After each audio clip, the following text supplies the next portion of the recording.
Welcome, one and all. This is episode 32 of 7 Sunday Morning Hot Takes, and that means another Saturday night's main event is less than a week away, and so is Halloween. I'm the dispatcher, and this counts as me giving out candy. Hot take number 1. So there's new tag team champions on Raw. Finn and JD finally defended their belts and promptly lost them to AJ Styles and Dragon Lee, a new team I call Phenomenerds. I think it's interesting that Dragon Lee was able to secure gold before Rey Fenix, but I blame Andrade, not Phoenix, for that. I also think this title run is going to be a short one.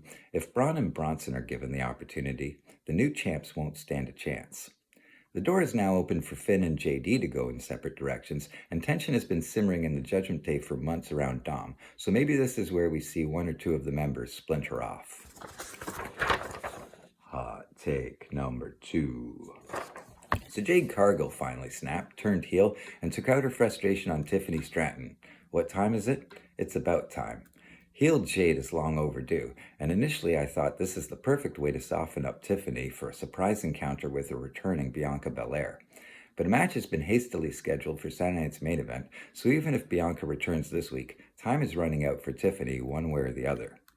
I think Jade's scar looks awesome, and really adds character to an already defiant persona. One curiosity I have, does this automatically turn Naomi babyface? I think it does. I can't see anybody wanting to boo her when she comes back. Hot take number 3. Nikki Bella is back in the mix, popping up as Stephanie Vacour's protector, but I have my doubts about Nikki's sincerity.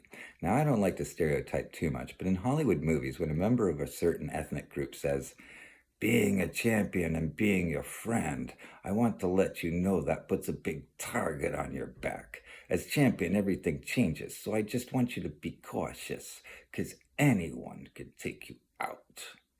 That's usually not reassurance. That's usually foreshadowing. Stephanie's going to need eyes in the back of her head if Nikki Bella's watching her back.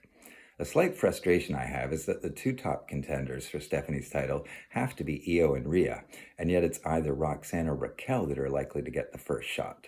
And then I'm sure Nikki will suggest they team up against the Judgment Day ladies, to make sure there isn't an unfortunate accident. Hot take number 4. Politics, politics, politics. I honestly like my wrestling to be an escape, but sometimes there's no avoiding it.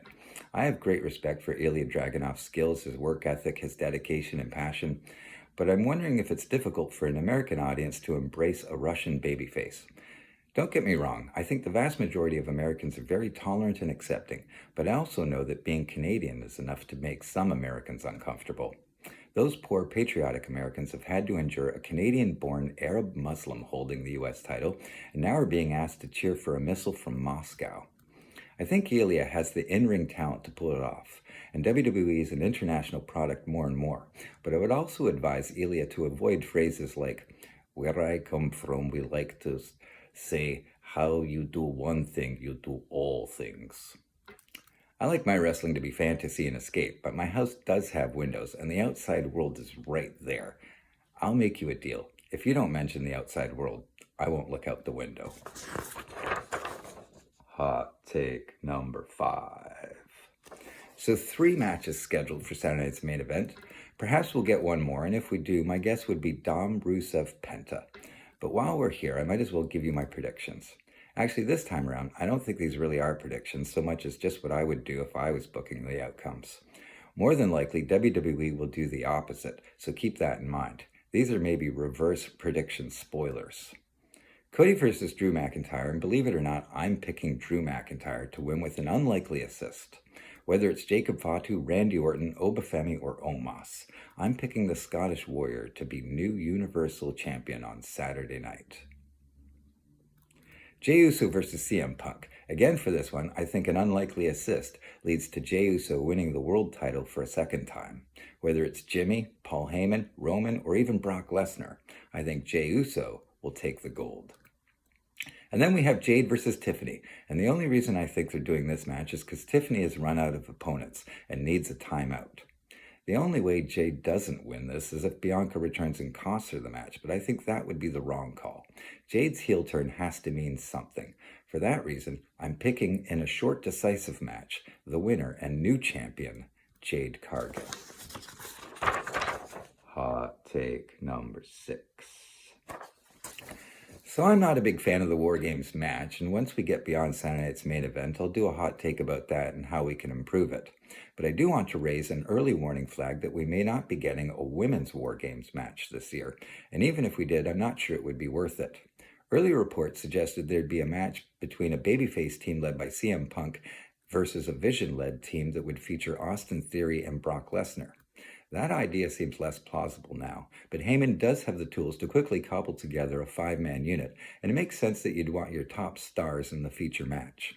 But it also seems like Solo and the MFTs, with their amazing face paint, are being set up for a showdown with the Wyatt Six, and the War Games cage would be a perfect battlefield for that explosive confrontation. Meanwhile, the ladies at the moment, despite not having a strong tag division, are all pairing up and working in isolation from each other. Charlotte and Alexa, the Kabuki Warriors, Bayley and Lyra, Io and Rhea, Roxanne and Raquel. I can make 5 groups of 2 easy, but I'm not sure I could make 2 groups of 5. And more importantly, I'm not sure there's enough time to concoct a story that would convince the ladies to enter a War Games cage match. A match like that should be the culmination of a long-running blood feud, not something just thrown together on the fly. In any case, I think we will be getting 2 War Games matches, but it will be one for SmackDown and one for Raw, and none for the women. But that's okay, because if there isn't a good story behind it, I'd rather see a traditional 5-on-5 Survivor Series match instead. Hot take number 7.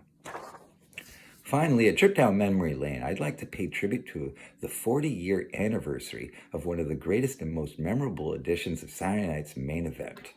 Taped in Hershey, Pennsylvania on Halloween night and broadcast November 3rd, 1985, this was just the 3rd ever episode and one of the wackiest. First off, the show has an excellent lineup of matches. Terry Funk versus the Junkyard Dog. Intercontinental Champion Tito Santana fights soon-to-be Intercontinental Champion the Macho Man to a double countout. Ricky the Dragon Steamboat fights Mr. Fuji in a Kung Fu challenge. And Hulk Hogan and Andre the Giant team up to fight King Kong Bundy and Big John Studd in a match with incredible star power for that time period. But the real main event, as defined by the contest that ended the show, was the Pumpkin Pass. You see, what makes this episode special is the absolutely unhinged nature of the Halloween-themed segments between all the matches.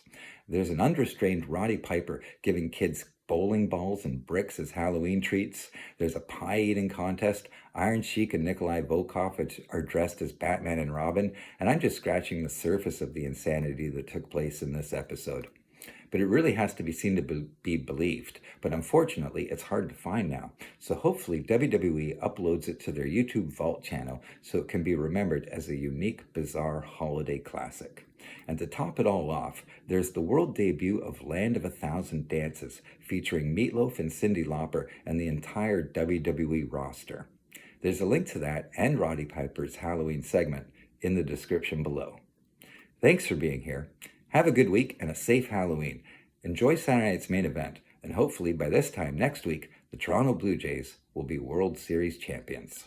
I'm the Dispatcher. You're on the top turnbuckle, and every day is a sunset flip.